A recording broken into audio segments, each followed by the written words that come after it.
6 minutes away from Mr. Corey Bernardi. Now, to wrap up the week, who better to join us now than the colourful Sky News commentator Daisy Cousens? Daisy, welcome.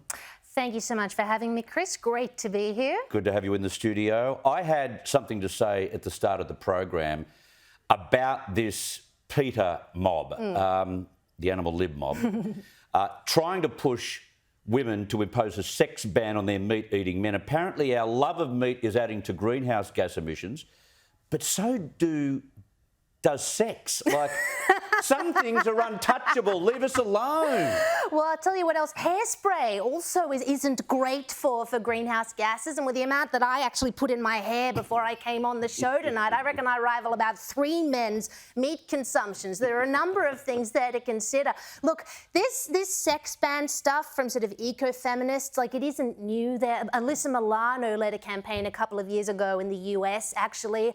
She said that if you were pro-choice, you had to call a sex strike against men to protest men allegedly taking away the rights of women because it was just too dangerous to have sex because you might get pregnant, to which the pro-life activists pointed out, that was our argument the whole time. You know, don't have sex unless you want to get pregnant. So the PETA people in Germany are just reinventing the wheel. But I'll tell you what, I know all about the kinds of women that call for these sex bans, and there's 2 things about them.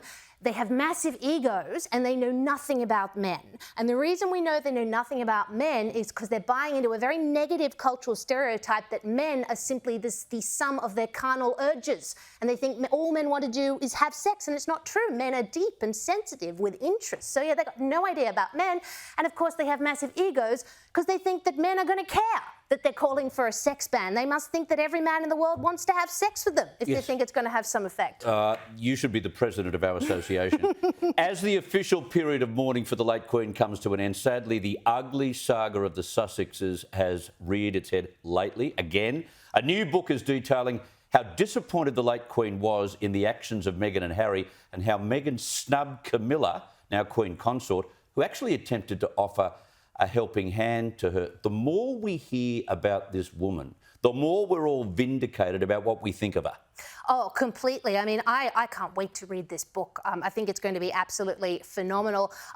Hearing what is said about Camilla, that doesn't surprise me at all. I think Meghan Markle is so obsessed with being on what's trendy that no matter how Camilla tried to help her, she'd have no interest because Camilla's not one of the trendy royals. She's not the late Queen. She's not William or Catherine or one of the popular ones. She was known as the most hated woman in England for a long time there, which is why she should have listened to her, because of all people, wouldn't you think Camilla would know? But no, because she's not trendy. The book says that Meghan apparently appeared disinterested when they were having lunch, like barely gave her the time of day. And I just think Camilla's the one you should have listened to. She knows how to work hard to curry favour with the public. That is shockingly arrogant and shockingly immature, isn't it? Horrendous. Oh, completely arrogant and immature. And that's just what she is. She's arrogant, she's immature, she seems to care about no one but herself, and she's isolated Prince Harry from his family in a very toxic way, and I predict it is only going to end in tears. Mark my words. A lot of people are saying that. Just very briefly, some were writing about how she was badly treated during the mourning period and during the funeral. She was the one that encouraged Harry to depart from the royal family. I thought they were lucky to be brought back in so close as they were. Oh God, yeah. I don't blame the royals at all for, you know, if there's any kind of snubbery or anything like that. She's treated them appallingly. Correct. Appallingly. Yeah, that she has. Now, finally, tonight, CNN's award-winning chief international anchor, Christiane Amanpour, has had an interview with the Iranian president pulled at the very last minute because she refused to wear a headscarf. Now, Amanpour, I've seen her on previous occasions in Muslim countries reporting on war, interviewing other presidents, wearing a headscarf. Her argument was, well, hang on a minute, no, that won't be happening. We are in New York. This is my hometown. It won't be happening. Now, she was born from a Muslim father, I think it was, The Catholic mother. Catholic mother, that's right. So I think she's on steady ground here, isn't she? Oh, completely. I really admire her. This is what you call a real feminist statement, not you're calling, a sex ban or something like that.